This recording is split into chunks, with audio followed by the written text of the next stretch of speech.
ఇక్కడ ఎన్నో యాక్సిడెంట్ జరిగినాయి కదా ఫ్లైఓవర్ దగ్గర.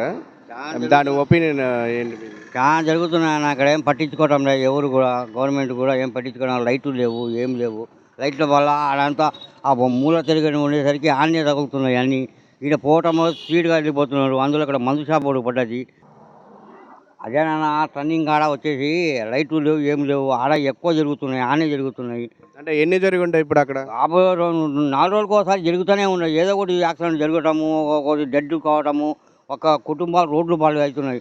ఈ గవర్నమెంట్ కొద్దిగా స్పందించి కుటుంబ ప్రభుత్వం ఇప్పుడు లైట్లు గీట్లు వేస్తే కొంచెం బ్రిడ్జి మీద ఈ ముందు బాగా లైట్లు వేస్తే కొంతవరకు కంట్రోల్ చేయగలుగుతాం.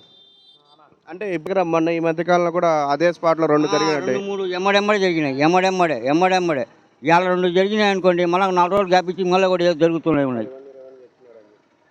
అది 20 మంది 30 దాకా డెడ్ అయినరు. ఎంతమంది?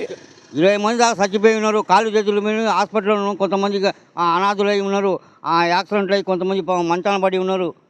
దీనికి గవర్నమెంట్ కొంచెం స్పందించి కుటుంబ ప్రభుత్వము దీనికి లైట్లు గీట్లు కొంచెం చేస్తే ఈ దీనికి దీనికి కొంచెం కంట్రోల్ అవుతుంది. అంటే ఈ రోడ్డు సంబంధించిన వీళ్ళు రోడ్ సేఫ్టీ వాళ్ళు ఉంటారు కదా, వాళ్ళు ఏం పట్టించుకోవటం లేదు. వస్తున్నారు, రోడ్లు ఊడుస్తున్నారు. ఆ సంఘం పంచాయతీ ఎప్పుడో నెలకు 2 నెలలకు వస్తున్నారు, అట్లా చేస్తున్నారు, వెళ్ళిపోతున్నారు. ఆ లైట్లు వేపేయటము, ఆ చేపేయటము, ఈ చేపేయటము ఏం స్పందించడం లే.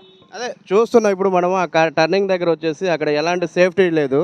అంటే అక్కడ నైట్ పూట కూడా ఏదో మనకి వచ్చిన బండ్లు కూడా స్పీడ్గా వెళ్ళడం వల్ల అక్కడ ఏం కనిపిస్తున్నట్టు లేదు. దాని గురించి మీరు ఏం మాట్లాడుతున్నారు? అదే కనిపించకుండా ఉండబట్టే కదా యాక్సిడెంట్ జరిగేది. అందులో టర్నింగ్ ఒకటి ఉంది బాగా, వీళ్ళు హై స్పీడ్గా పోతున్నారు. దాని ద్వారా కంట్రోల్ లేదు తోలే వాళ్ళు కూడా.